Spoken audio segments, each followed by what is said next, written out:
Hello, everyone. Welcome back to another episode of Mortgage Tech Talks. Today, I'm doing another solo episode, another kind of reflection episode, or maybe I should say forward-looking episode. Last week, I was pretty broad talking about some of the interesting trends that I think will be emerging in the next year. Today, I want to get super specific. So I want to talk about specific technologies that I'm paying attention to right now, that I have my finger on the pulse on, specific tools, things with websites I can go to that I'm literally actively monitoring that I think you should too, and what these tools look like. It's a little bit of AI, a little bit of mortgage tech for sure, a little bit of general just types of AI, kind of very cool technology that I think will make a big impact, of course, in the mortgage market, but more broadly as well. It's a little bit of everything. It's just my honest kind of take on what's going on right now and what I think people should be paying attention to. I think it'll be a great episode. You'll want maybe a pen and paper to write some of these things down, and we'll see you on the other side. Truth maybe is that every time you put a document in an email, that is the most vulnerable place.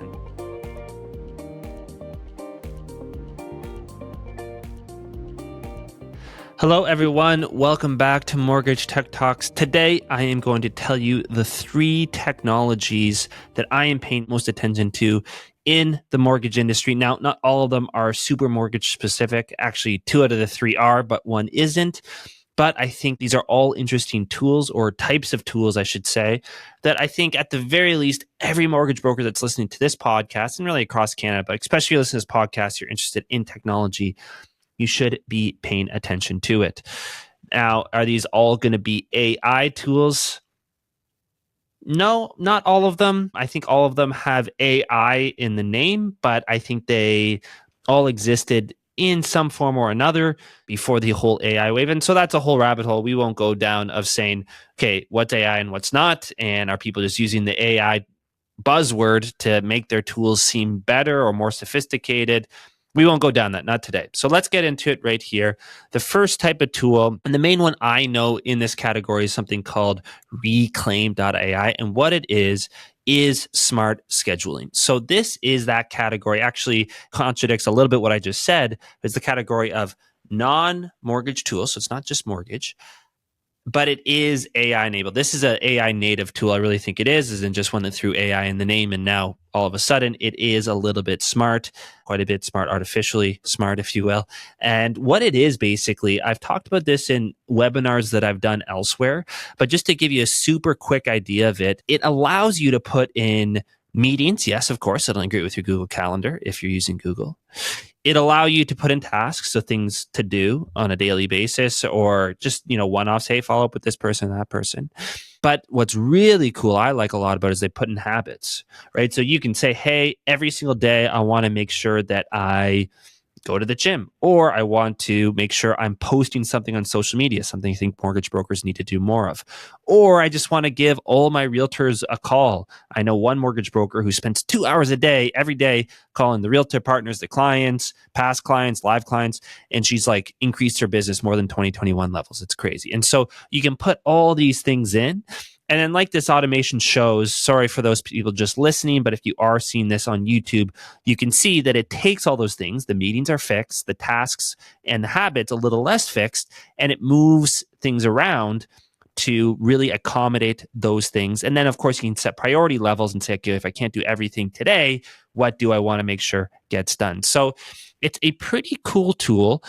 Now, I'm just paying attention to it. I'm not using it right now. My colleague Massimo is using it. He likes it. He likes to tinker with these types of things. For me, it's a little too much overhead. When I got in there's a little too many things to click, too many settings to set up just to get everything just picture perfect. And I think that's all part of it. I think tools like this are still learning. It's still young in the AI days. But I think it's an important thing, an important way for mortgage brokers, and how I'm thinking about it, of getting smarter on these things, is paying attention and having colleagues like my friend Massimo here. But if you have colleagues who are tinkerers like this, stay plugged in, because one day this will figure itself out. It won't have as many clicks, and boom, productivity is going to go through the roof. So stay curious, pay attention to these types of tools. I think this is a really cool one, and I'm excited about it. Okay, second category, second type of tool that I want to talk about. This one here, again, I think this one is more in the category of not really AI. I think this type of technology has existed for 10, maybe 15 years, but now they're calling it AI because that's all part of the buzz. But I think layering in some AI capabilities is going to allow these types of tools to go to the next level. And what type of tools are these? These are document scanning tools. And I am seeing ones pop up more and more. I'm getting a lot of emails of companies reaching out to me in the mortgage specific scenario. So, what that is really is when we talk about extracting documents, is the ability to look at a pay stub, look at something, a T4, something like that, extract that information that, yeah, of course, you as a mortgage broker could probably find very, very quickly, but do that in an automated way. And what would be really great, and what a lot of these ones are starting to promise, and maybe this is where the AI starts to layer in, is starting to compare to what's actually happening on the application. I think the trick with this is it's got to be really, really accurate, right? Because if it starts flagging things that, hey, things aren't exactly right, but you look and it's like $1 off, you're going to start saying, okay, yeah, technically you're right. It's $1 off. The document doesn't exactly match what they have on the application, but this isn't going to change their qualification, right? It's not going to change anything substantially about their application. So I don't know where a lot of these tools are at with that sort of things, but that's one of my big concerns. The other concern I would have with it is I think that it's a question of, and this is a fundamental question of, is it deal submission platforms that should be developing this? So should Velocity, Filogix, Finmo be building this type of capability in-house? Or should it be a third party that just simply integrates with these types of platforms? Generally, I go third party because that allows the deal submission platform to focus on deal submission, what you care about as a mortgage broker, making that as smooth as possible, which is probably pretty sophisticated tech. These third parties can focus on that and scanning these types of documents. But it is a trade-off we saw in the AML case when these platforms tried to layer in third parties to do, credentials on IDs and things like that. And they charged for it. They said, hey, we can do your PEP scan, politically exposed person scan, for $5. Maybe in this case, like, hey, we can scan your documents for $5.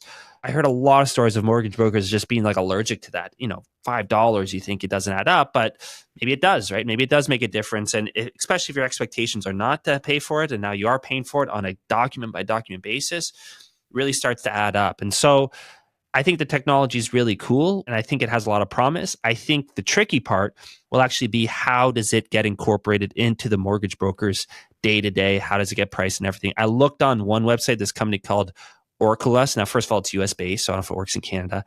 But also their pricing was like, how many applications do you do a month? And it was like in the thousands, right? That's how you had to kind of put on the meter. So I think it seems right now these types of tools are more for lenders, where these nuances of how do I submit a deal and who covers the cost is a little bit less concerning. It's people have much longer, multi-year budgets, multi-year ROIs. And so, these small types of, case by case, deal by deal basis, where they're kind of getting nickel and dime, $5 here, $5 there.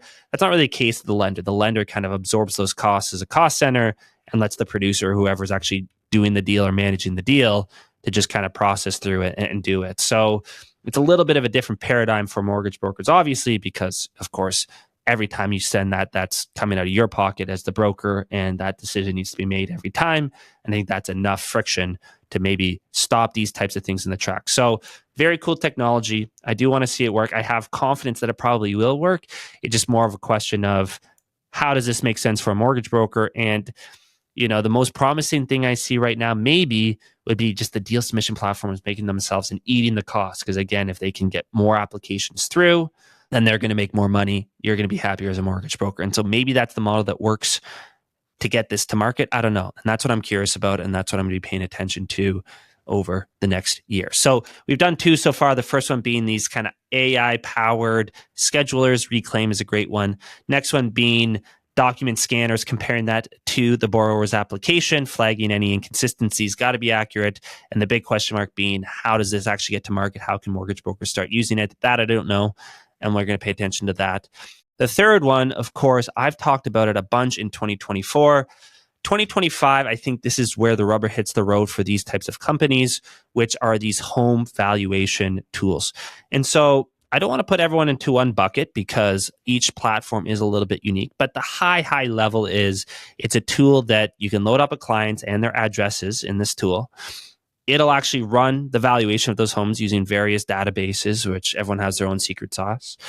And then you can turn around and actually send that to existing clients And it's a pretty nice, I really think, stay in touch, I guess, lead generation type tool to be able to say, hey, Tom, we did a deal 2 years ago. This is how much your mortgage was. This is how much you've paid down your mortgage. This is how much your home value has increased. And here's your equity. Because honestly, at the end of the day, that's so much of what borrowers really care about is how much equity can they take it out? Are they getting wealthier? Are they getting less wealthy? I mean, if you ask yourself that, that's probably what you care a lot about in your house too, as it relates at least to the financial side of things. And so, a really great concept. And I think there's a lot of promise. I've interviewed 4 of them in Canada. Now, there's a big one in the States called HomeBot, and a lot of people are basing the model off of that. That's wildly successful. It's raised a ton of money. It's made a bunch of money. HomeBot's a success story. Now, there's a few different players trying to do it up here. I've interviewed Dan from Ownwell. I've interviewed Scott from BrokerBot. I interviewed Wendy from NetTrack and Adrian of the Centum Network, who just came out with Mortgage Monitor. And so all these tools are kind of doing something similar. But yeah, 2025, I'm paying attention to it because, again, I think this is where the rubber hits the road. I think looking at all those tools, I've never used them specifically, but understanding as much as I can from them, I think it's all very good tech. I think that used in the right way, there's really ROI for really any broker who uses them. Now, it is a little bit expensive. So again, how do brokers think about that ROI? You as a broker say, hey, if I'm going to be putting up this type of money for this type of tool, how do I make sure I'm getting that money back in my pocket eventually? But I think it's there. I think the case can be made. And so those aren't the big hurdles right now for these types of tools. I think it's all there. I think money can be made for brokers who are using it. It's really just a question of go to market. And I think it's just a good lesson in general for technology as we pay attention to it. You know, the technology sometimes, I heard some big VC guy in San Francisco say once, the success of a startup, of a tech startup, actually isn't the technology. You know, actually, there's no shortage of people out there who like to tinker and make cool tech. You know, the really tricky thing is actually bringing it to market and doing it in a way that is appealing to people, that people understand the ROI, that is very easily adoptable, that isn't going to disrupt them, that doesn't have a lot of friction in terms of onboarding. I mean, a very simple case is Mortgage Monitor, which is honestly, I think they give free to the Centum network. And I think adoption's been tough. So it's more about all these other things that you don't think about of actually getting people to use software and use it effectively, right? So that'll be the big thing. And we'll see. I think that, like I said, rubber hits the road. I think each of these platforms have a very solid base. They've been at it for long enough where they probably saying to themselves, hey, this is the year that's going to be a big year, the make or break.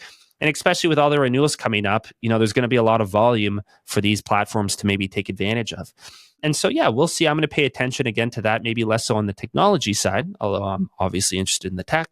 I think the real question is, how do these, you know, platforms come to market, come to the broker and say, you know, for me as a broker, why would I do this? How does this make sense? How do you make this so easy? I'm so busy every single day. How do you make this just easy to pick up and go? And so that's what I'll be paying attention to there. So I don't want to ramble any more on that one there. I think that about wraps it up. Again, we talked about the scheduling AI, the second one being the document scanning, I guess AI, you can call it. And then this final one, these types of tools that actually give out home valuation. Again, it's not really AI. You go to some of these websites, you'll see that they've layered in that AI element. I think it can be cool in that an AI can maybe add a little bit more contextual messaging in the emails that get sent out. But ultimately, I think the last category is not so much AI, but it is a pretty cool tech that I will absolutely be paying attention to. I don't have any specific horse in the race. I just want, at the end of the day, mortgage brokers to be more successful, to provide more value to their clients. And I think these tools can do that. So yeah, that's about wraps it up. Really curious if anybody has any other tech that they're paying attention to. Love to hear it in the comments section below.